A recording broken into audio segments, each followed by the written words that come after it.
Peace and blessings. This is KHUFU, and Team Osiris is on the horizon. Check us out, www.teamosiris.com, facebook.com/Team Osiris. Hit us up on any of our various YouTube or Facebook or social sites, Team Osiris, and we'll connect with you that way. I'm going to open up the line for my brother KHONSU. Are you there? Peace. What up, bro? What's going on?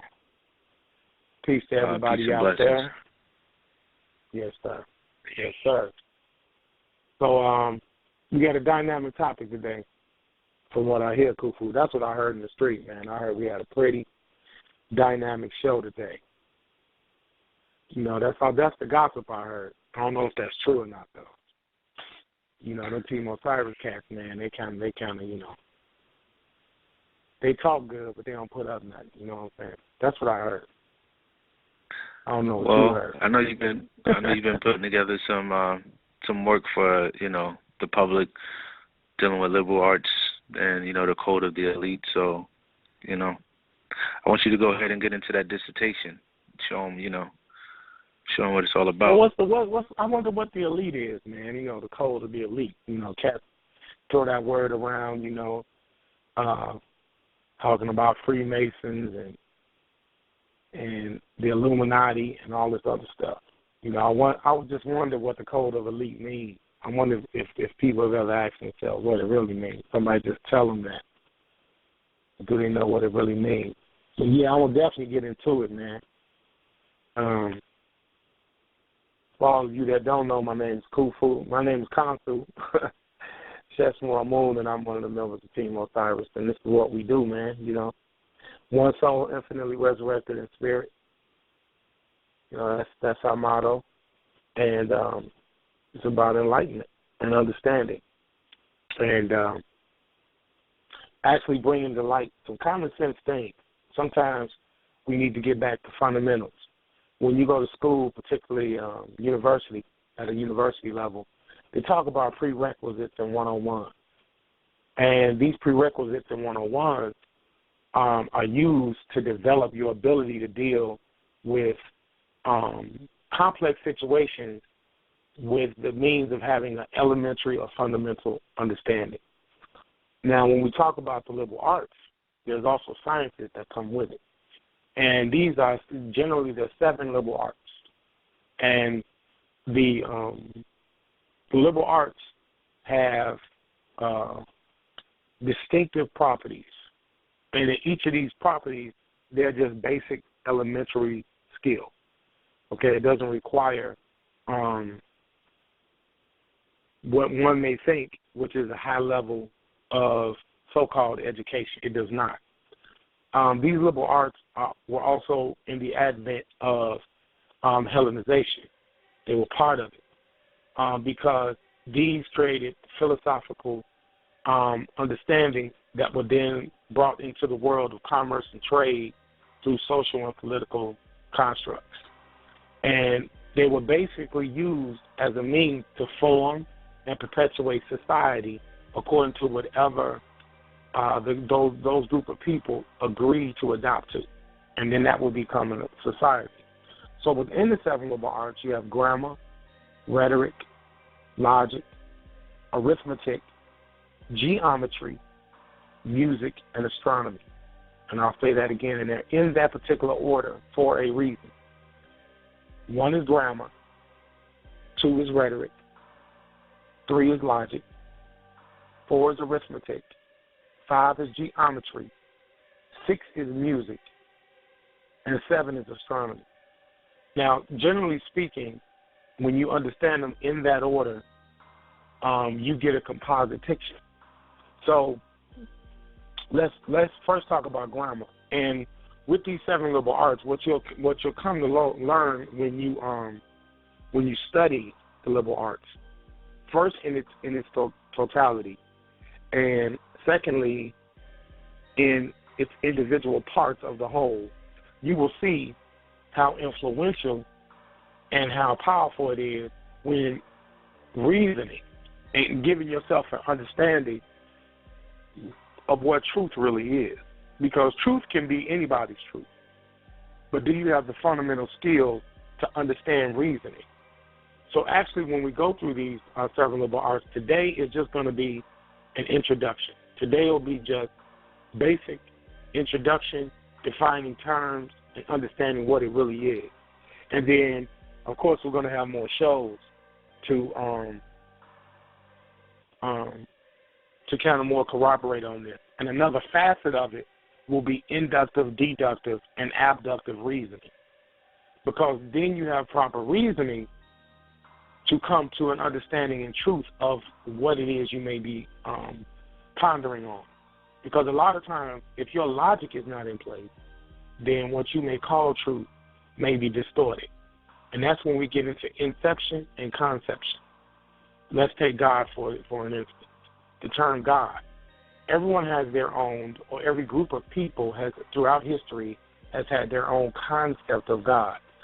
What is its inception? What is its intent? What is its reasoning for saying God? Some may be atheistic, some may be pantheistic, some may be polyistic, some may be monotheistic. It just depends upon that social structure in which that person or persons adopt. So what am I saying about God and religion? Let's just say, because we're going to, God and religion are synonymous, right? They're relative to one another. God denotes religion. That means that if you say God, that's some type of religion, and societally and sociologically, you have said, this is my deity that I pray to. So knowing this, we have to look at the social structure and the political structure of the group of people that practice or pray to this one particular deity, to understand their mentality when they were praying to it. And once we understand that, then we can get a more precise understanding of how they view that particular God. And this is when we're looking at it historiologically. Okay, now it may not be necessarily literally, because we have different changes and modifiers within the English system. Within this language system, we have certain modifiers and things that change the value. This is called grammar. So let's just say liberal arts for a general term. Let's start with the definition of the word liberal arts. Liberal arts, in its form, is a plural, and it's a noun. So that's the grammatical law of what is being used as. Okay, so that means that what is a noun? That means that liberal arts is describing a person, place, or a thing. It's describing something. So generally understanding that, liberal arts are like the academic course of instruction at a college, and it's used to provide general knowledge and comprising the arts, sometimes humanities, natural sciences, social sciences, as opposed to professional or technical subjects. So that's where you get that term liberal.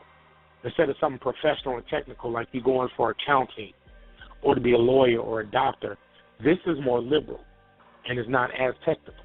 But what it gives you is an understanding of society. So when we comprise all these 7 liberal arts and sciences, then we get an understanding of that.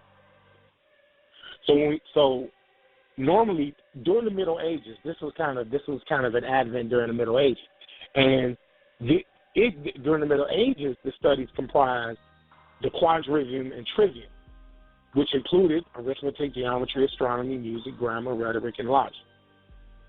This was during the medieval time, so you have terms that are called trivium and quadrivium. So what does that mean? Well, the trivium, or the status of 3, the trivium is grammar, rhetoric, and logic. These are the first fundamental terms that you are to learn initially before going into the sciences of society, which is the quadrivium. So once we get beyond grammar, rhetoric, and logic, then we have arithmetic, geometry, music, and astronomy. I tend to see that music is generally the very last term, but music and astronomy can be kind of equated to one another in a certain kind of way. But this quadrivium and quadrivium give you an understanding of liberal arts and sciences. that comprise how we operate scholarly in this society, how we know things, how we come to study and be able to assimilate things. Now, the origin of the word, let's get into the historicity of the term liberal arts. It started in 1745, somewhere around between 1745 and 1755, from the research that I've gathered, and it's a Latin term. It's very important that we know this, because when we see that it comes from the Latin, we know that it's Roman influence.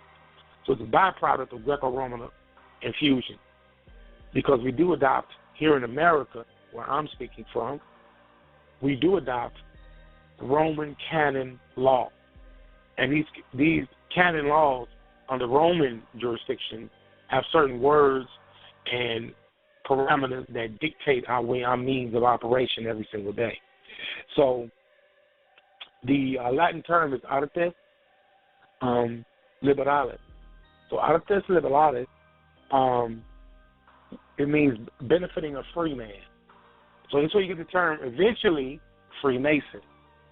A lot of people think or get kind of nervous when you start saying the terms Freemason, because now you're talking about so-called initiatory groups, which were fraternities. And then, of course, you had the polarized form of that, which were sororities, where these initiates were brought in as willing participants to become in and personally fraternize with one another.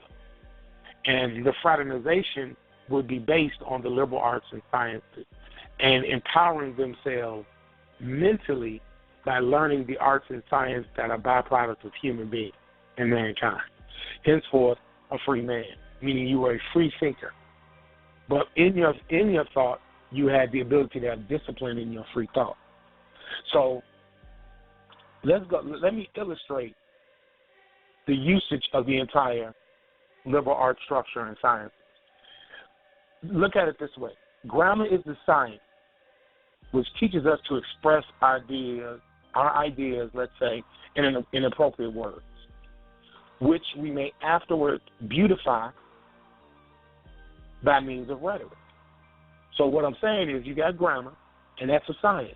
It teaches you to express your ideas in appropriate words, meaning you understand words, you know how to use them in your mind. You have a strong vocabulary. You understand the grammatical laws. You know when to use a noun and when to use an adjective. Give you a prime example. I am an ancient Kemetic Moorish science mason. Okay? That is part of my spiritual structure, because I am an initiate into this form of learning, which is masonry. But my jurisdiction is ancient Kemetic Moorish science mason. Okay? When somebody asks me the term mason, so you're a mason. Yes, I'm a mason. But I'm a mason in the verb sense when it comes to popular masonry that's associated with England and the European formation of masonry. So as a verbiage in a verb tense, yes, I am a mason. But my jurisdiction is of African origin. So by noun, if I say mason as a noun, using it in a noun tense, then I am a mason that is ancient Kemetic, or Kemetic, for those who study the Medu Nature, of the Moorish and Kemetic science base. So that's my origin. That's my ancestral tie. Okay, that's what I attest to in the society that I choose to live in, right? But as a general mason, those masons that are traditionally known, then that would be another jurisdiction in which they choose to live their life. So if someone asked me that, I would say, yes, I am a mason by distinction in the verb sense, but as a person, as a noun, I'm ancient and Kemetic. And I apply the ancient Kemetic Moorish science of masonry. Okay? So when we understand how to use grammatical terms, And we understand that it teaches us to express our ideas in appropriate words. Then after that, we can beautify and adorn these words by means of rhetoric. Now, rhetoric is very powerful. In the conscious community, you see a lot of speakers. I'm not going to name names because I don't want to point anyone out. But as you get to learn several liberal arts and sciences, and I'm really going to push this and really help teach the people an understanding of using the trivium, which is grammar, rhetoric, and logic. When you understand that rhetoric is what Martin Luther King did, Malcolm X did, Marcus Garvey, John F. Kennedy, Francis Cress Welsing, who recently veiled form. These great speakers, these pragmatic speakers, these speakers that will just get your attention based on what they said and how they combined their words and how they wrote their speeches. These are people who are masters of rhetoricizing, and that is the usage, the inflection, how high you raise your voice, how low you raise your voice. The way I'm speaking to you now is rhetoric, the ability to paint a picture with words. Some will call them poems, literary works. Literature is rhetoricized in written form and sometimes rhetoricized in verbal form. Very powerful tool because it helps to persuade the thoughts and ideas of the listener and masses of people. People who have rhetorical skills are very powerful people because they understand the power of influence. So I stress rhetoric because this is very important when being able to recognize rhetoric. How do you recognize rhetoric? Well, that's logic. And logic instructs us how to think and reason within propriety and to make language subordinate to thought. You see? You want to make language subordinate to your thought. Why is that? Because people create language. Language doesn't create people. So when we want to understand, let's say we want to understand the Kemetee people, right? And we want to know the Kemetee Remetch or the Kemetee people, and they spoke Ronnie Kemet, which is the Remetch's language or Egyptian people's language. We must understand their cultural structure.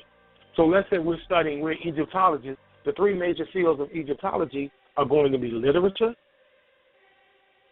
pottery, arts, and the archaeology, to be able to dig up and find these things, to see how they operated socially, to get a more in-depth understanding of how these people really thought. Because how they thought may not necessarily apply to the definitive term. You have a definitive term like black, and black is an adjective. It describes something. It can be used as a noun because it may describe a person, place, or thing. But those terms, the term black, and I say black person, that black term then becomes a colloquialism. And that colloquialism can hold many definitive terms, depending upon those group of people and what they adopted to. So you can modify an original term connotation and create a denotation of that original term, i.e. connotation. So just because you're saying black doesn't mean you mean the color black. So when we take the term black, we look at what caused that term to become the term of endearment for us. The pragmatic speakers that promoted it. You had James Brown that rhetoricized in song. Remember, that's music. That's another powerful tool in the arts. You had James Brown that said, say it loud, I'm black and I'm proud. See what I'm saying? He was speaking in a colloquial term. And because he used music and rhetoric combined, it became a term of endearment, and it bonded us, and it represented an era in which we needed black power and a black movement. And then other pragmatic speakers and other pragmatics that dealt in music helped fuel that colloquial term, and it became synonymous with all black people. And we just adopted it. And to this day, it's almost a part of our normal nomenclature. Nomenclature meaning daily operations, daily language structure. We just say black and don't even think about it and immediately identify it with a human being or a class of people. i.e. classism. And that's another facet we'll get into when we talk about classism, which is the naming of things, how things adopted their names and classifications. Let me pause you right there. Give you an understanding. Oh, go ahead, bro. Great dissertation once again. That's Brother KHONSU, Team Osiris. Check us out, teamosiris.com, Facebook.com/Team Osiris. And as Protagoras would say, man is the measure of all things. And I just wanted to open the line up for, one of our newest members of Team Osiris, a Titan in his own right, Brother KALAM. Peace. KALAM? Oh, no. Peace. Can you hear me? Yes, sir. All right. I just wanted to say thank you so much for, welcoming me onto the show. And I want to congratulate our brother KHONSU for doing such a remarkable job in breaking down the 7 liberal arts, the truth, and breaking down grammar and how we speak today, and rhetoric, how we speak today, and how it's conveyed through, from its proper terminology into its colloquial terminology. So you're doing an excellent job. I'm listening in, I'm learning, and whenever it's time for me to participate, I'll participate. But keep up the great work. Team Osiris is on the horizon. Oh man. Well, let me stop for a minute, everybody. Let's pause. KHUFU, is that cool? Can I pause for a minute? Yo, you are the measure Cool of all things, man. Oh, that's what's up, man. I love that. Okay. Since I'm the boss for right now, I want to acknowledge something. KALAM L, man, this brother is a phenomenal brother, man. I really want to acknowledge this brother. And I want to make it clear, this brother is the newest member of Team Osiris. So everybody that tunes in and listens, we want you to understand that. He's always been in Team Osiris, actually, always. And he's done some phenomenal work, man, and we really respect and honor this brother for what he does. He loves his people. You can see it in his intent, and he really just wants to unify everyone, and he wants us to get beyond our physical impediments when it comes to attesting mental and physical understanding of things.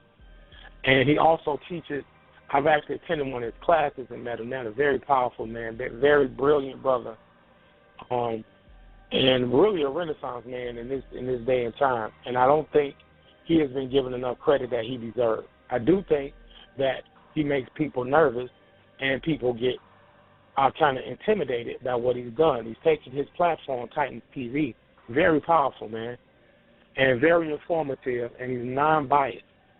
And he's one of the reasons that motivated us to even talk about 7 liberal arts, because we saw it exhibited through him. So, Brother KALAM, I really do want to give you honors and respect, bro. I appreciate you, joining the platform and joining the team and stuff like that, and looking forward to us, So much respect to you, bro. Thank you, my brother. You're too kind. Yes, sir. So once again, Team Osiris is very formidable. For the spirit of debate and competition, which is healthy, one good thing about this is we're competing to help people. That's a wonderful thing. When it gets beyond that, then that means it's a lack of logic and discipline. And this is why I'm going into the 7 liberal arts and the sciences associated with it, because you have to have a certain level of discipline. One of the cores is logic. So as I go into this dissertation and I'm disparaging the 7 liberal arts, I'm now compartmentalizing them. They are compartmentalized in the form of a triad or trivium, which is three parts, which is grammar, rhetoric, and logic. And it must be assimilated in that order for a specific reason. And that's why I'm giving you an illustration verbally as to what I'm talking about.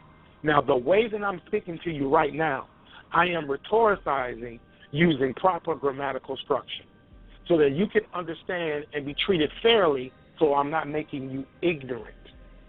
Now, what your responsibility to do as the listener is to maintain your logic base so that your thoughts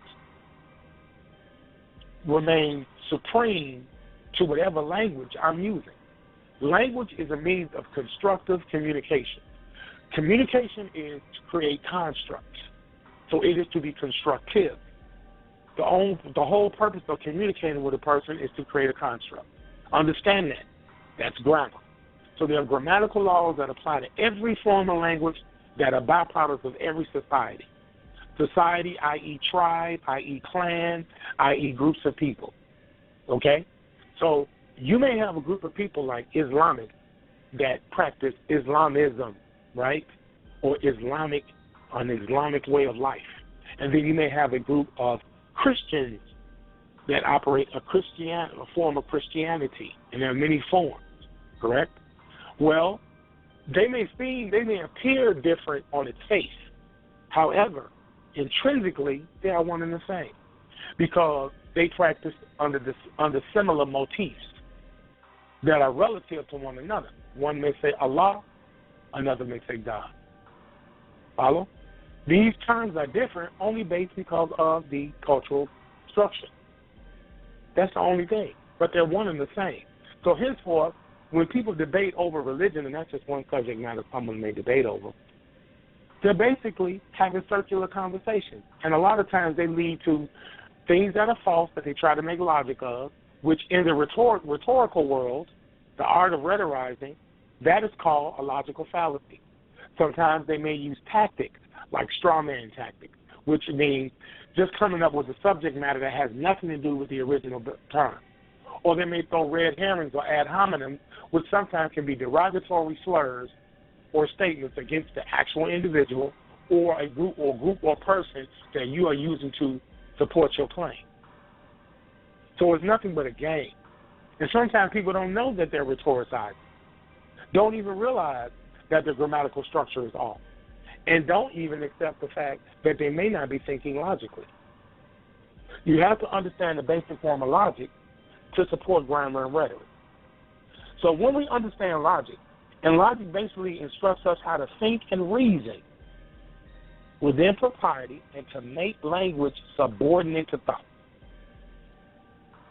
When we understand that trivium, and you quote-unquote, and I use this term very loosely, you master the trivium, because you never really master things. Things are always expanding. It's relative to the universe. In the Kemetic people would say the universe always expands. Scientists will tell you the universe is forever expanding, right? So mastery kind of finite things, but this is an infinite ability to learn things when mastering grammar, rhetoric, and logic, okay? What comes next is arithmetic. Arithmetic is the science of computing by numbers. And this is absolutely essential. And it's not only to a knowledge of all mathematical science, but also to a proper pursuit of our daily avocations, our daily jobs. You know, counting money, understanding linear structures, things of that nature. So arithmetic is very important. And what corroborates arithmetic is geometry, or the application of arithmetic to sensible quantity. And it is, of all the sciences, the most important. You will come to find out that geometry is the most important of all the sciences, because we are enabled to measure and survey the globe that we inhabit. So its principles extend to other spheres, other forms of the liberal arts, and occupy in the contemplation and measurement of the sun, the moon, heavenly bodies, which constitutes the science of astronomy, which is the next liberal art. And lastly, when our minds are just filled, we've gone through these 6 liberal arts, and you practice the liberal arts every day. You may not be conscious of it, but you really do in some form, shape, or fashion. Then our thoughts are enlarged by the contemplation and wonder of all of these sciences. And now our minds are open. We're liberal. We're liberal-minded. We're thinking liberally, and we look at things from all abstract angles and linear angles. Music then comes forward, and that music is to soften the heart and cultivate our affections by a soothing influence. So music is very influential. It's a form of what we call today entertainment. But it is a very powerful science that helps balance and keep us emotionally focused when enduring the other 6 sciences. So before I get into really describing each science specifically and really then we're going to start focusing on the trivia, I kind of want to yield the floor to Brother KALAM. I know he has some things that he wants to impart, and also Brother KHUFU. So I'll yield the floor to Brother KALAM. Brother KALAM, are you there? I am. Just give me 2 seconds. Sure. Brother KHUFU, are you Yeah, I'm here, man, brother. Great dissertation, man. It's a good build, you know. And you know, it's the truth, and you know, we need to start back from, you know, the ground level and build it back up, you know, as far as like just jumping, you know, from, you know, the basic level things into advanced studies. You know, a lot of people come into, you know, this so-called conscious community, and they just want to go from kindergarten to grad school, you know what I mean, without learning the proper methodology for even understanding some of these things. So, you know, I think the way you laying it out is pretty plain and simple for people with understanding to hear and see. So I think it's great. Yeah, definitely.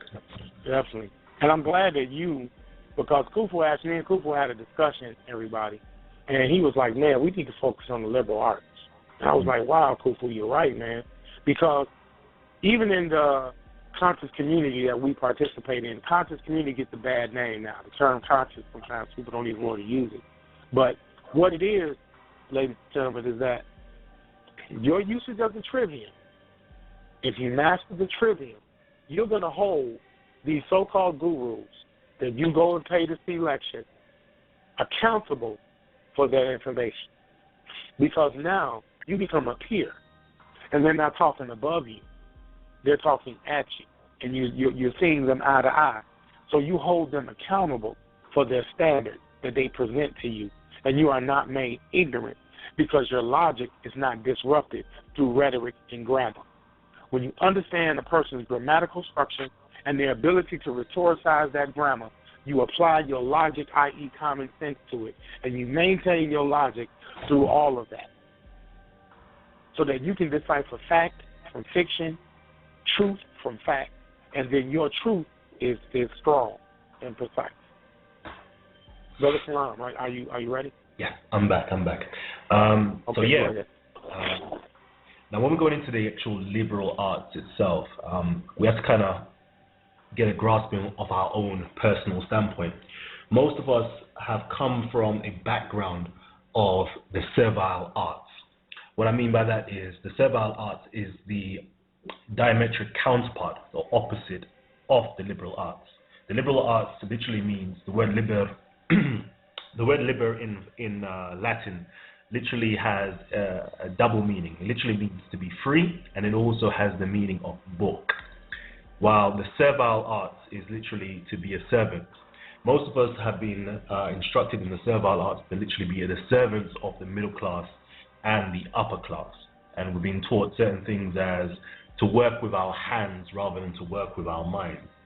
And this type of education, the liberal arts, was held back from most people within society.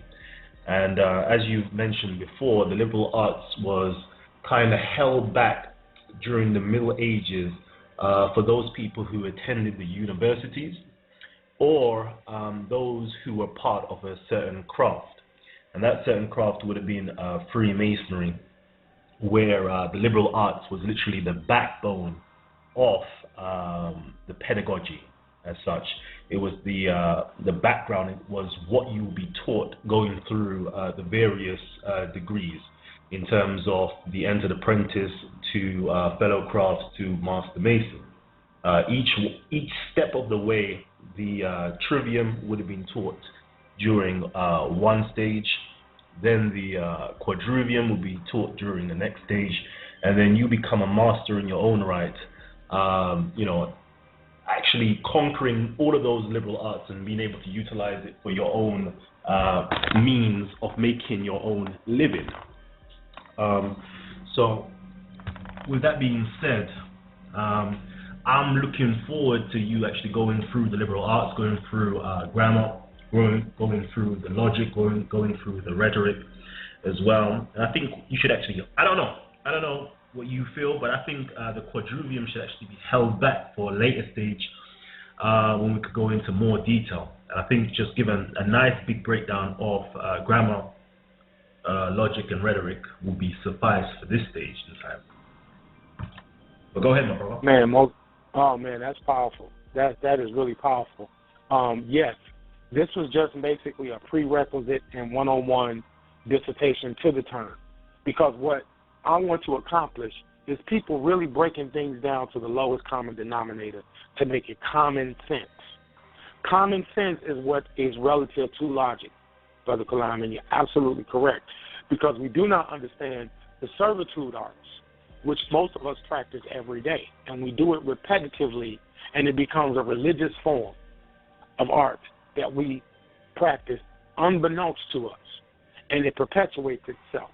And these have led to other facets of that act of servitude, some voluntary, some involuntary. And then it's turned into systems that are systematically used politically to govern people, such as white supremacy. The term white supremacy is a colloquial term due to the oppressive and repressive acts of one group of people against another, i.e. racism. Now, the advent of racism didn't start until 1450.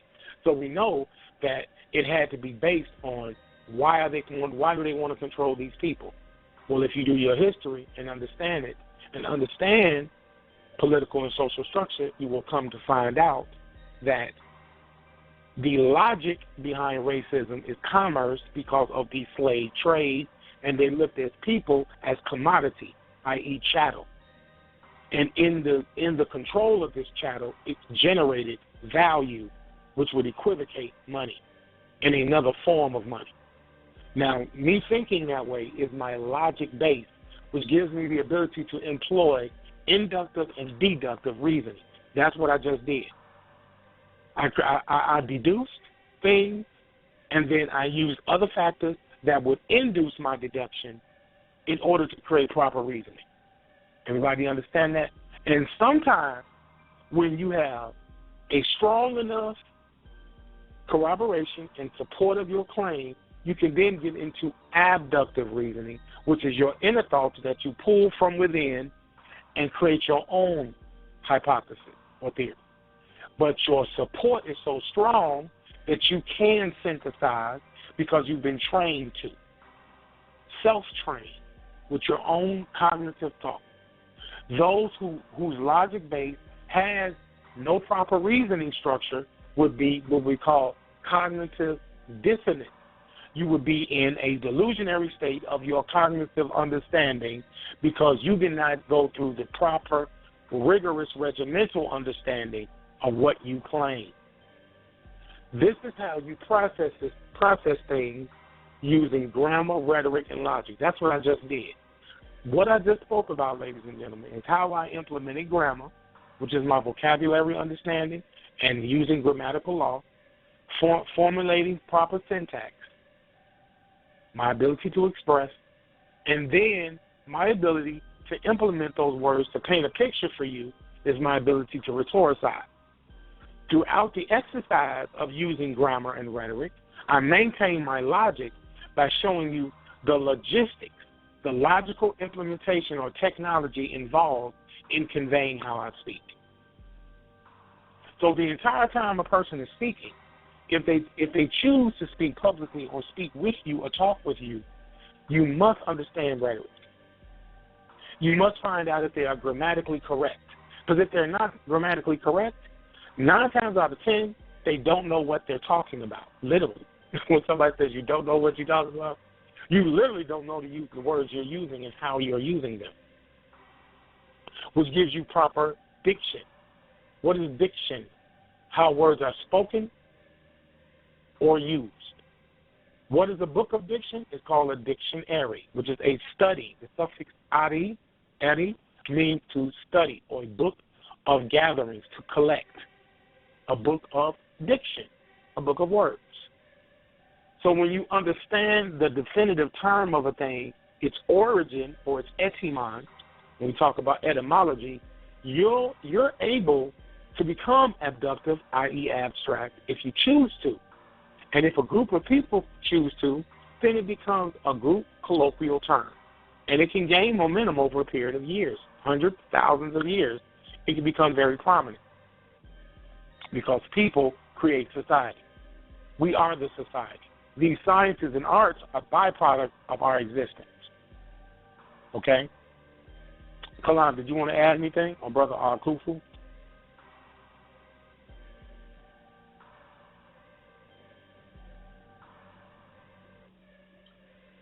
Okay, yes, I'm here. Go ahead, Caleb. Yeah, go ahead. I'm good. Go ahead. Okay. Yeah, we have a few callers. Yeah, go ahead. Let's take some callers. So I'll go ahead. We have a few callers with their hands raised, but to all the other callers, if you press 1, we will be able to bring you into the call queue.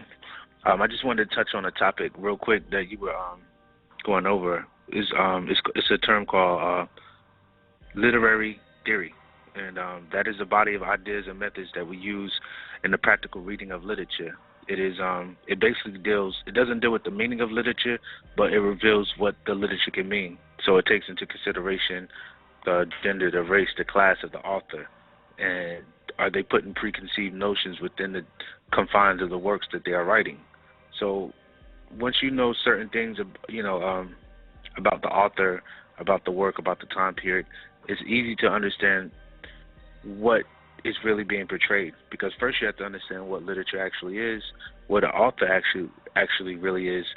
Is the author putting themselves into the actual work, or there's a whole bunch of different things that takes place when literature is being conveyed. And so one main aspect of that is literary theory, and it offers varying approaches for understanding the role of historical context and interpretation, as well as the relevance of linguistics and unconscious elements of the text. So that's one aspect of literature that we also need to take into account. So people just read literature, and sometimes they just take it for face value. Like as you can see with, some of the religious texts, like people take it for face value versus like the underlying meaning of what it is really saying. Like if you were to study some of the works by Plato and some of the early Greek philosophers like the Stoics, you would be able to see that some of the biblical literature has a correlation to their works, their ideas and concepts about God, about the creation of the universe and things of that nature. So you'll actually be able to see how the ideas of Plato is finding itself into the Bible. But if you don't read literature and understand literature and, what it's really trying to convey, you would be just stuck with the face value. And that's another thing, everybody. Rhetoric is not a negative thing. It is an art form. And you have to learn it and embrace it and use it. Rhetoric is very important. It's a term called propriety. As you may have heard me say it earlier. It's moral. It's like, propriety is all about setting good standards and holding to those standards throughout your usage of society. The European Mason developed this form, but this has African origin. The inception of the 7 liberal arts and sciences comes from Africa, and they also were amalgamated in Kemet. The brother KHUFU eloquently broke down African, i.e., Kemetic or Kemetic literature. The literature shows us the style in which it was written, how it was conveyed. It shows you the mentality of those people and their ability to formulate morals, structure, the relative language in which they speak to one another, which gives you the mentality, so that when you understand the mentality of those people, then you'll understand why a picture may look this way, why things were written that way, because now you're getting right to the core of what created all that byproduct. People. It's people creating byproducts. That's what these is. And these are concepts and constructs. And then they are amalgamated and implemented through philosophy. Some people think, if I told you PhD, you would go, wow, that's a compliment. Wow. Well, that is a doctorate of philosophy when it says PhD. And each science has a philosophy attached to it, a way to think. Within those philosophies creates ideology. And those ideologies can then power a person's logic base. And it can become a religion through the philosophy and ideology system. That's usually what creates the social construct called religion. So when you pray, go to church, or when you go to work, it can become a part of your social structure. That is socialization. See? So that helps you understand, oh, this is a byproduct of the human being. And human beings are quite variable. A human being is just not a product that comes off an assembly line. We are each in our own way byproducts of the universe. We are the micro of the macro, meaning we are like the small manifestation of the larger picture, i.e. universe. So we are vast and ever expanding in our existence. Henceforth, our mind. Right. You can't see your mind. You can't touch your mind, but it's always expanding. It is the foundation of all of it. Yeah, but I wanted to add on, too, when you was talking about philosophy. The first person, I mean, we know the word philosophy is a Greek word. Yes. And so the first person to actually, so they say, the first person to actually, use the term philosophy was supposedly Pythagoras. And he was actually the first person to even refer to himself as a philosopher. And his time of existence is between 580 and 500 BC. And so yes. He got into the ideas of two worlds, physical, abstract, dealing with mathematical harmony to express or to make sense out of everything. So yeah, you definitely it is. I wouldn't say he's the first. I would say he's only the first philosopher in the sense of the term or the word, but he definitely wasn't the first person to actually use writing and to ponder about things and to express the ideas about nature and how they came about. And that was one thing that kind of when I was studying liberal arts, I was studying under the humanities. It was kind of, for me, because I didn't have an African-centered study. You know what I'm saying? I wasn't African-centered in my studies. So it's kind of hard that, I was studying the liberal arts, and that was something that made me want to go study other things, you know what I'm saying? Because I was, I grew up Muslim, and so once I got into liberal arts and the literature, it made me want to research even the Quran, because the Quran is supposedly the only book that hasn't been unchanged by man since it was revealed to Prophet Muhammad, peace be upon him, via the angel Gabriel. And so I actually that's what started me to go on my studies, just questioning these things. But, even in just going from out of that and just going into African studies, it's kind of hard for them to say, okay, this person is the first person to do this person is the first person to do that, this person is the first medical doctor. But then you study, even classical literature, because bar none, ancient Nile Valley civilization has the most classical literature on the planet. And it was just kind of hard. But some of the one movie they had me read, and while I was in college, one movie they had me watch was Rebel Without a Cause. Yeah, I think that's Rebel Without a Cause by James Dean. You know what I'm saying? And James Dean, seen the cops kill Plato. Had to write an essay on that. I think it's a pretty good movie for those who are really interested in liberal arts and theater and arts and things of that nature, acting, expressing yourself. I think that's a pretty good film to watch. Just to throw that out there. Well, okay. Well, yeah. Once again, you're listening to Team Osiris Radio with We got the Titans on here. We got Brother KHONSU. Check us out on the web, www.teamosiris.com. KHONSU, where can they find you at on the internet? Actually, you can find me on Facebook under KHONSU Sheshmu Amun on Facebook, and also my company, Aboriginal Consulting Corp, on Facebook, and also through Team Osiris, our Facebook page on Team Osiris, so you can find me out there.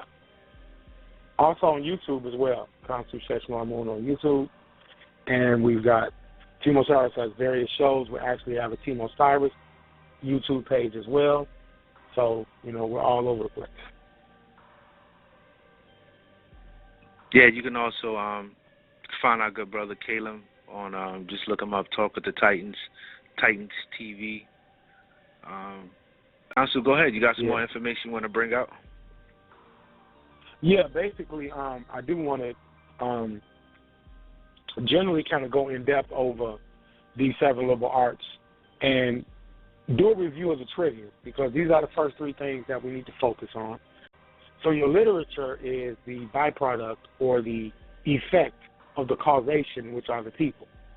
So these groups of Greeks learned to use literary form, style, and structure to convey a message, i.e. rhetoric. And they had a grammatical form, which is English, in which they use their rhetoric. And in their logic, this is how they deciphered this vast topic called spirituality and religion.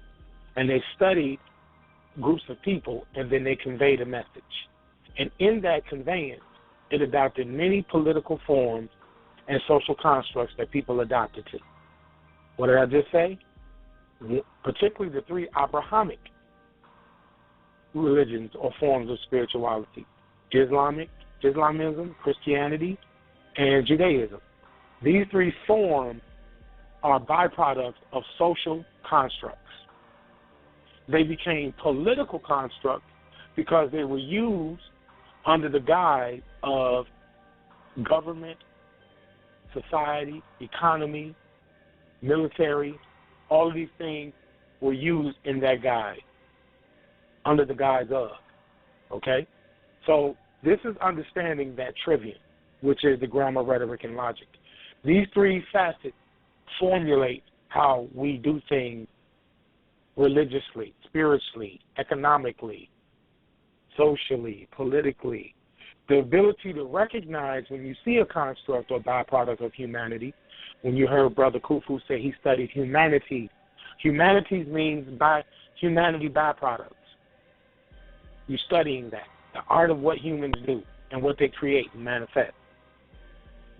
This is your logic base, classifying things, knowing the premise. If you don't know the premise of something, then you're basically ignorant. Doesn't mean you're stupid or dumb. You're ignorant, and you need to be made learned or learnt of something so you can apply logic based on your knowledge base. So you can make the proper inductive and deductive reasonings to truth. This is very important, especially when somebody is teaching you. You're talking to people every day in life. Your reasoning has to be on point. And the only way you can reason properly is you got to have logic. So this is the importance of going into the trivium, right?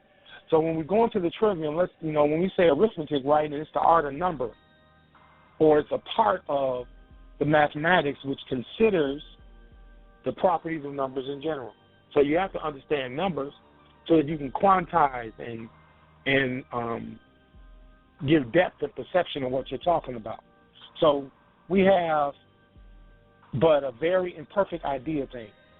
So without quantity, and as an imperfect of quantity itself, without the help of arithmetic, all the works of, let's say, God are made in number, because that deals with perfection and imperfection.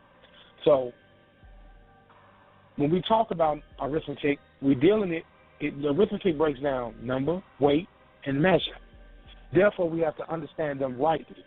So we ought to understand arithmetical calculation and the greater advancement we make in the mathematical sciences. And the more capable we shall be of considering such things as are the ordinary objects of our conception, and then we then thereby lead to a more comprehensive knowledge of how, let's say, your creator and the works of creation through arithmetic and mathematics. It gives you a better understanding, depth, and scope of that. So arithmetic, i.e. a division of mathematics, can be very spiritual, as long as you make them relative. And in that spirituality base of arithmetic and understanding mathematics, then we segue into geometry. So, and geometry, very powerful, it treats of the powers and properties of magnitudes in general, where the length, breadth, and thickness are considered. Now that may sound way out there. Length, breadth, and thickness, right? It's what you perceive. It's your actual matter. The three dimensions of a thing. The length, the width, and the thickness of a thing. Whatever that thing, place, or person is. Those nouns that you give depth and perception and actuality to. That is the study of geometry. And from a point to a line. So when we go from length, breadth, and thickness are considered, now we're talking about from a point to a line. So that's now you actually start getting into quantumizing things, the small things, quantum physics, quantum mechanics. But now you get into the minute, intrinsic things that create life, create existence, create perception. And then from a line to a superficie, and from a superficie to a solid. So a superficie is the length, breadth, and thickness, but then the superficie becomes a solid, tangible, what it is. And that can be also metaphysical as well as physical, i.e. science and beyond science. Doesn't mean it's greater than science. It's beyond measure of the physics. Out of the law of physics, anything within the law of physics has a science to it, which is an observation. Anything beyond that is what is called supernatural or non-physical, i.e., in contrast, illustrated as a God, beyond the physical, where your mind is. Your mind is beyond the physical because it is a byproduct of your brain's function and what the brain does and what the body does collectively creates the mind. Some artists in medieval times and in literature would describe it as the halo. You see a picture, you see a light above or a light shining down. That light, i.e., will be the halo. That would represent the mind and the connection of the creator to you. Now that's metaphysically. Doesn't necessarily mean it holds a definitive term, but a metaphysical, i.e. colloquial term, to give you relativity to its meaning. Geometry, to give it depth, width, and thickness, to make it a solid, an actual thing that you can perceive in your mind. Okay? So when we get into geometry, we look at a point is the beginning of all geometrical matter. A line is a continuation of the same. So once a point is created, it replicates itself because of consciousness and awareness of that point, and then you form a line. And then from that line, a superficie is made, or superficies are made. And that's length and breadth without a given thickness, because now that line has a length and a width, and it's constantly moving because it's replicating itself. This is how quantum physics and quantum mechanics create reality. How atoms and molecules and coding create matter. So if somebody told me God created atoms, then I would say Higgs boson gives way to atoms, A-T-O-M. Atoms then give way to nuclei atoms, which are Eve, female. That gives way to points. Points turns into lines. Lines turns into solids.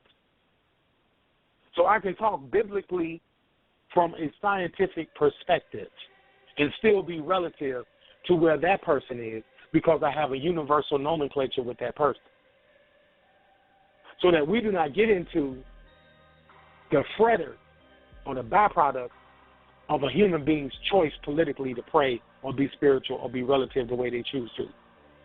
That stops all the wars and the disagreements and the arguments and the deception and all of that stuff, because now you're acting in concordance with humanity. You are being a humanitarian. You follow? So I can speak scientifically and still have the same language as a religious person. We just have to get beyond the political constructs that divide us. So once we get to length and breadth without a given thickness, we go into a solid. And a solid is length and breadth with a given thickness, which forms a cube and comprehends the whole. In the Hebraic form, they called it the cube of space. And they used the 22 letters of the alphabet, which form the Chromogrammatiya, which is basically arithmetic, a form of mathematics. Alphabets and letters are really mathematical in their intent. And they form conception of truth. That cube represents actual tangible things that we can touch and we can see with 3 dimensions. So, I mean, then that's geometry. And what are the advantages of geometry? Well, by the science, and before I get into that, Brother KALAM, Brother KHUFU, did you want to add anything, or do we have any callers that you may want to bring in? Yeah, we have callers, but, you know, most of the callers are listening. Mr. Titan, Mr. London, go ahead. Yeah. Now I'm saying keep flowing, brother. Keep flowing. All right, that's what's up. That's what's up. But when you get a break, I want to. Oh, go ahead. When you get a break, I want to add in something from Plato's laws, but I don't want to break your flow. So. Okay. Well, what I'll do is I'll give a dissertation in geometry, because I think, in my opinion, and most people who study liberal arts will tell you geometry is very important, because geometry gives you a depth and understanding of what is, or what is a way. Some societies will call it chi. Some societies will call it prana. Some societies will call it kundalini. Some societies will call it Holy Ghost or the Holy Spirit. This gives you a perception of it, the ability to actually see and feel it in your own unique way. In some societies, they would say personal Lord and Savior.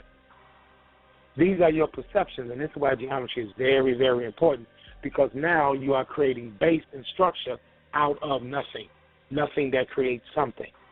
That point that turns into a line, that turns into a cube or a 3-dimensional object, and how it's perceived and how it's defined. That's why geometry is very important. And in this science, it's called the architect. Some are called, people that have the ability to assimilate in this form, they're called the grand architect of the universe, or the GOAT. Some people, through political and social influence, will look at the GOAT as a satanical symbol. It is not. It denotes the grand architect of the universe. You being the great builder, a master builder, the ability to take nothing and build and create things with the mind. The mason, the bricklayer. In Kemet, one of the greatest examples is Imhotep. The construction of the pyramids in Saqqara, the pyramids in Giza. These were examples of geometry and the usage of geometry in relative to man, as above, so below. And the ability to express and create that point into a line, and then that line into an object, so that it can be perceived as an object with connotations and denotations to that object. You're creating arithmetic and mathematics in doing this. So these are examples of the trivium as an architect and a grand architect, because you are using the higher intellect, your logic, to create these things that exist out of nothing. One science that is a freda of the African science system is called alchemy by the Greeks. To take things and constitute them and create objects that are parallel to their original origins. Take a little bit of this, a little bit of that, mix it in a bowl, and we got a new thing from many things. An alchemist. That is another facet in the science world of the quadrillion. So it's highly advanced, everybody, but it's simple in the same sense because of your ability to observe and report, i.e. a scientist. So scientists have always been here, but because we are in this particular modern nomenclature, we have to use the term science. because it's relative and synonymous amongst how we communicate within our society.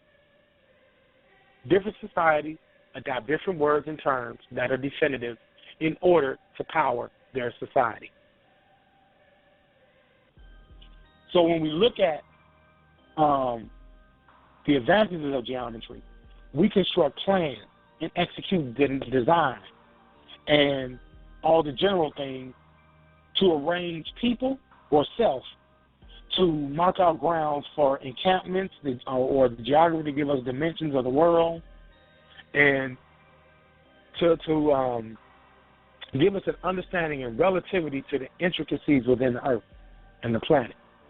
And so the contemplation of this science in a moral and comprehensive view fills the mind with more like a rapture, because now you are at peace and understand the importance of the mental. So true to the geometrician, that's what a person who studies geometry, the reasons of matter with which he is surrounded afford simple or ample scope for your observation. And so while they're open to a sublime field of inquiry for disquisition or for assimilation. So now that you understand that you're taking all of the elements around you and breaking them down to their quantum level, and understanding how they each play a role in one another. What did the Greeks call that? What did the Romans call that? They called that the pantheon. We call it the Agdad and the Ennead in the Kemetite people, the Ramesh. Those people understood the quantum creation of the universe and all matter and all forms of it from a pantheistic form, which means that they took the source that was then broken down into replications of the source to constitute or alchemize a whole. And because it formed geometry, henceforth geo, the world, within a world structure or universal structure called the universe, and the universe ever expanding, it created a continuum. So being an architect, you are forever building upon this expansion because your mind is forever growing. Your mind is where you are relative to universe. So when a person in the book may read the Bible and understand that Christ manifests in its form, and the resurrection of Christ would be exemplified similar to Haru, or what is called Horus. So you have many resurrection cults that exemplify the ability to live beyond. The Greeks and the Romans will call them immortals. As they manifested in the physical form, they will become titans.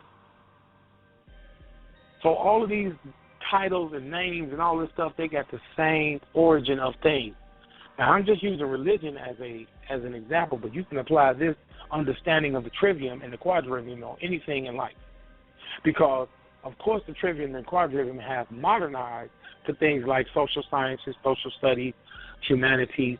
They modernized, but its inception in its medieval form and in its African form gives you the basic fundamentals to be able to deal with modern-day life. Because now you know how to make things relative and stop thinking everything is separate and isolated. It really is a continuum. It is a pantheon and a continuation of one source. Because we all are people, right?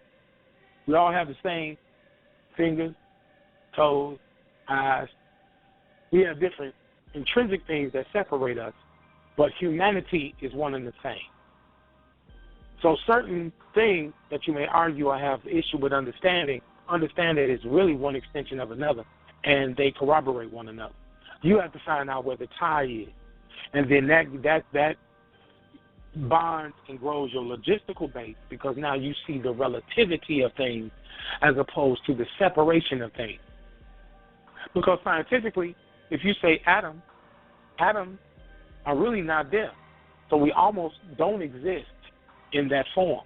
But we have to use the term atom to give definition, term, length, and breadth, and width to the atom so that we understand how atoms work, i.e. geometry. Okay? So that's understanding the symmetry and beauty of things, to be able to know the animate and inanimate creation and understand how it's pleasing and a delightful thing. And it naturally leads to the source, whereas the whole is derived. So the animate and inanimate It's very important to understand how things are formed and how they relate to one another. And again, what I'm speaking on now is just geometry. That's really what it's all about. That is geometry. When we descend into, we get into the Earth's creation, and then we explore the kingdoms, the ores, the minerals, the fossils. You find the same instances of divine wisdom and goodness displayed in their formation and structure. Every gem and pebble, it is part of that creator, whatever it may be. And the creatrix, i.e. the feminine and masculine, creator, creatrix, feminine and masculine properties that create existence. We say man, woman, we say masculine and feminine. Well, those masculine and feminine, those are qualities that created the geometry called man and woman. Each man and woman has a geometry about them, a shape, a form, a substance. So that's when we get into geometry, we're studying man and mankind. Mankind being byproduct of man. In certain sciences, you would see the Merkaba, which would be the 5-point star, 6-point star superimposed on each other, creating 11 points. Those 11 points are formed into 2 because of the laws or the grammatical law of mathematics. All numbers must be broken down to one common denominator in order to understand their true value. So when we have 11 points, 1 and 1 is 2, they must be summated. Those 2 have polarity, off and on, up and down, good and bad, left and right, yes and no. They're all symmetrical when you get to its origin. So one of the things, and because we're a byproduct of supremacist constructs, politically due to war, battling over commerce, things of this nature, alpha and beta traits that we all carry naturally, and it's a byproduct of nature. Because we're a byproduct of that, we are taught sectarianism and separatism, which isolates our train of thought and controls it. This is the trivium. This is where you get the connotation and denotations involving supremacy, the Illuminati, all these things are people that are a controlling group of people. Some say the 5, 15, and 85% of the world. This is where the trivium is being put in place, and those who master the trivium are initiates that are brought into that 5%. Now, all of that so is... Brother KHONSU. Yes, Brother KHONSU. So, like, when you go on YouTube and you look up Illuminati, you see how they portray, you see how it's actually being portrayed in popular culture as far as, like, it's this group of wicked, evil men that is, controlling society, that is, that's just evil and wicked, you know what I'm saying? And once again, you listen to Team O.s.i.r.i.s Radio. This is Brother KHUFU, you got Brother KHONSU, you got Brother KALAM, Talk with the Titans out there in the UK. Check us out, www.teamosiris.com, Facebook, YouTube, all our channels. But getting back to your point, when you hear the Illuminati, people become scared when they hear that term Illuminati. Is it because that they really don't have the understanding of the several liberal arts that they become scared? Because to my understanding, this is a group of people, even though that's just a title of a group of people who no one knows who it really is, they just kind of just throw these names around. But to my understanding, this is a group of people that is definitely upholding, the 7 liberal arts. And you can see like ancient Egypt, why didn't they actually destroy all of that? Because you hear some African people that are like, oh, they destroyed our civilizations. And then you see ancient Egypt, you still got information there. You see Greece, you see Babylon, you see Rome. It's like they leaving remnants behind because they know that to destroy all of that would just be, that wouldn't be right and exact.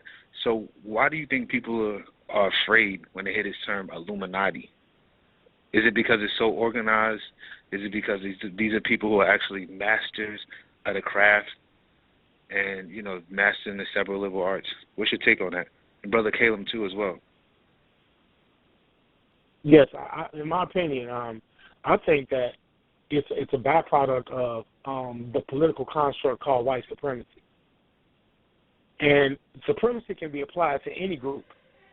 But what's prevalent throughout history, through the historicity of supremacy, are those Germanic and European people. because they took the original science, the original philosophy and ideology, and they created their own false paradigm, i.e. concept. And in doing that, they isolated and kept away the actual true knowledge base and understanding of those liberal arts that supported the term master builder, that supported that term. Anybody can go online and get all the information on masonry all they want. That doesn't mean you know it or you know what it is. Same thing with any other art form or any other social byproduct. If you don't know, how can you claim it? Case in point, and I'll use the floor to KALAM. A lot of people will go on Google, go online now. Libraries are becoming passé now, which is scary. But libraries are becoming obsolete. They just got rid of the Dewey Decimal System in 2015, and nobody doesn't know, which is really kind of scary. Because when they start eliminating books, you're going to have a problem. But that's another discussion. You have these terms. I heard this from a brother Wajawu from o.s.i.r.i.s Squad. Shout out to o.s.i.r.i.s Squad. Wajawu call it microwave scholarship, where you just condense and amalgamate information very quickly, and you just go and pull facts. And you throw in a bunch of facts out there. So it's almost like you're playing Jeopardy. I bet you can't answer that. And if you do, answer it with a question. What is that? And then they expound on it even farther. So we just have a bunch of people that are fact finders, and they instill it upon groups of people that are ignorant to the facts because they don't know the trivia and the processes of it.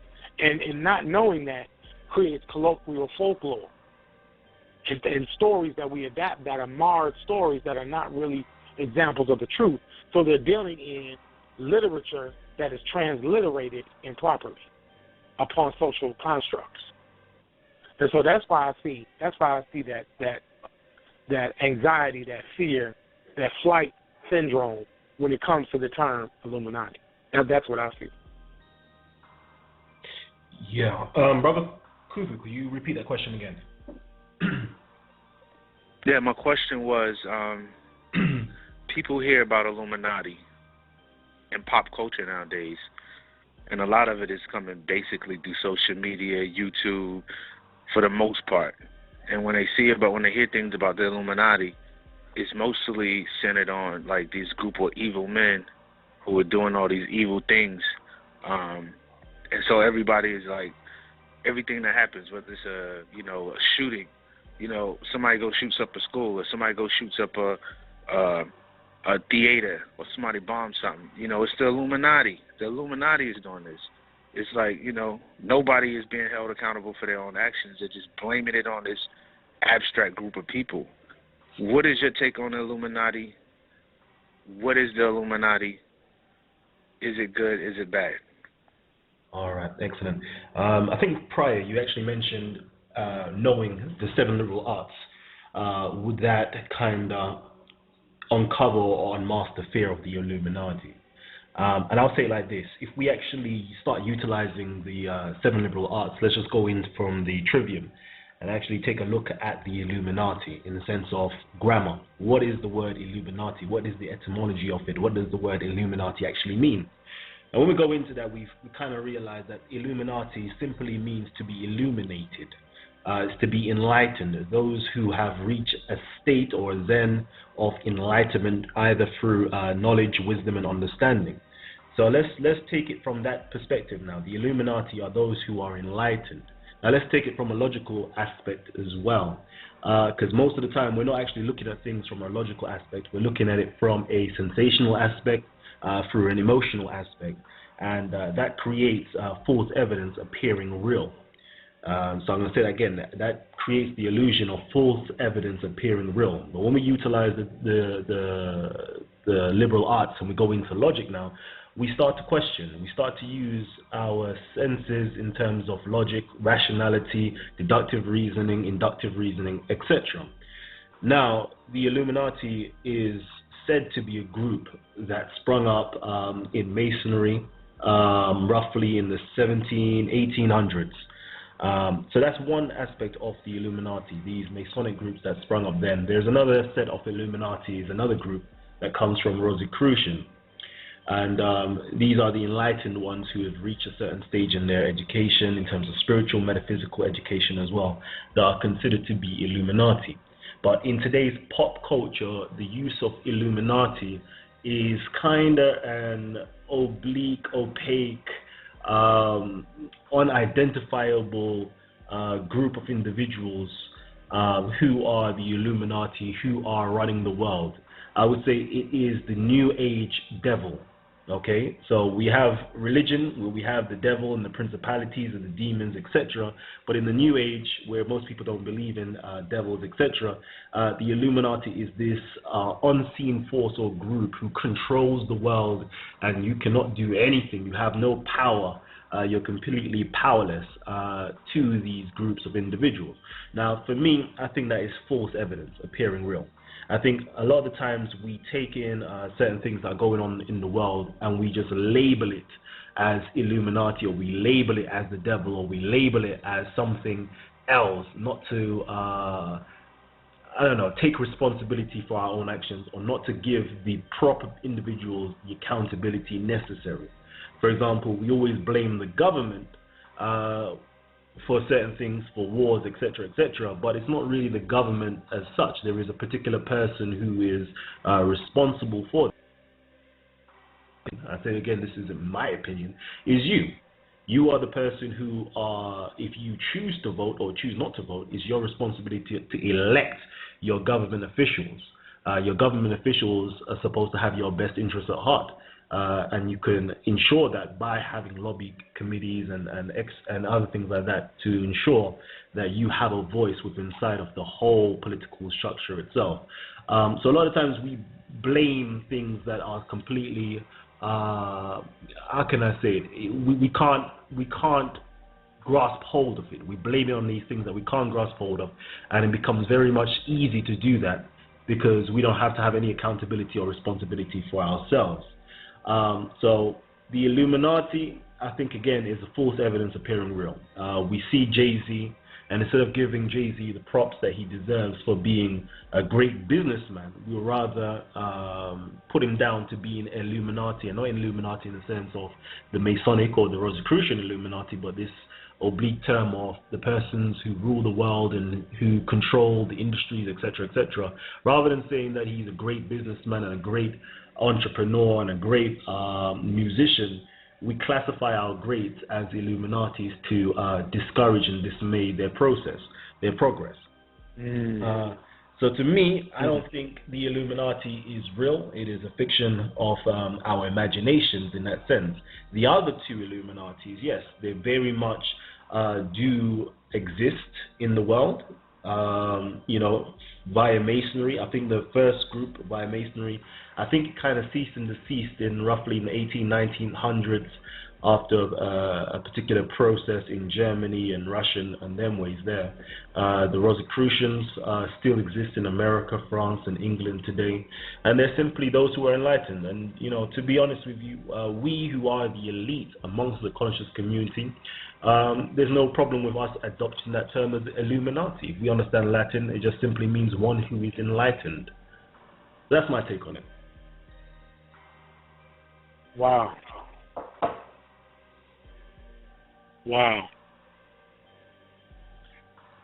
You hear that, KHUFU?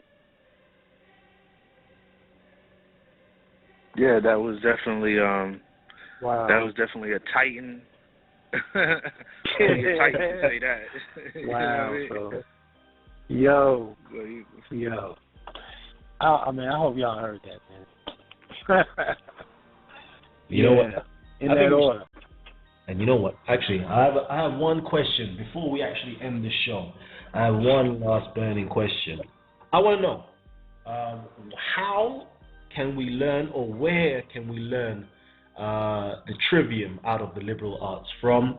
Is there any resources on offer to learn the liberal arts or the trivium as well? Is Team o.s.i.r.i.s going to put on any classes or classes teaching the liberal arts in depth? KHUFU, I think that was a great question. Yeah, go ahead. You can answer that. You are definitely qualified to do so. Yeah, most definitely. Actually, we're going to be giving classes, basically webinars, and also we would like to tour. Come to your city or your town and and teach on these subject matters because they do require intensive and inclusive study. And so those of us that are in that of that vein, we definitely will offer that. Most definitely. Yeah, so we'll probably continue to do a few shows on the blog, maybe a few hangouts. Maybe we'll you might see us on the Titans, talk with the Titans, giving out basic information. But for that deeper study, you might have to come to the hidden college. For the hidden meanings, or for anything outside of the 101s, we'll drop some jewels. But we're gonna try to set it up to where we could teach on a broader level, that the information that people really want, that people really earning for, because we know their souls are burning for this information. Their souls want to be free. And in order to be free, you have to set yourself free through some type of artistic expression. So that's what we're here to do, Team o.s.i.r.i.s.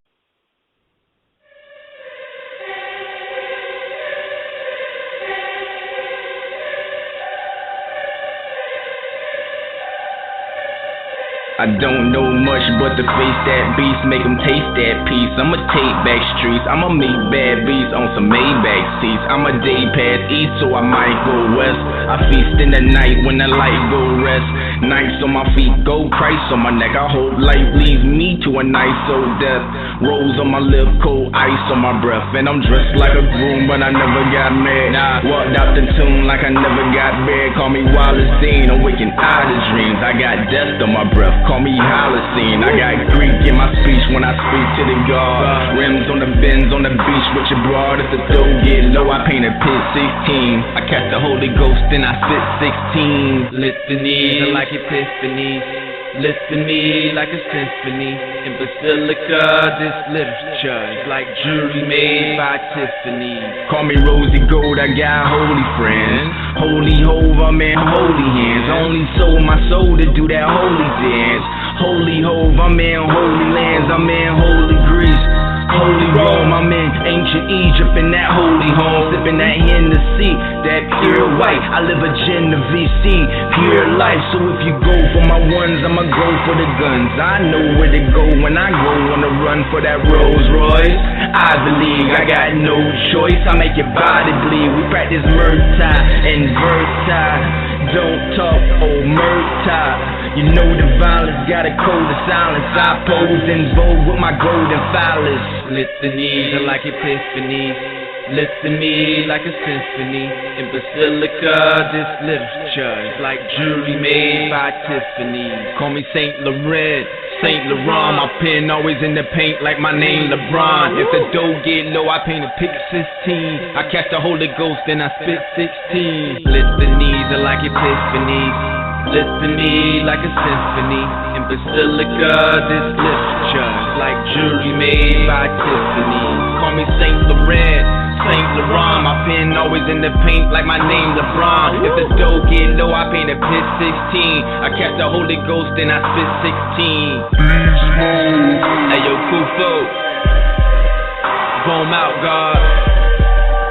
VOME, CIC.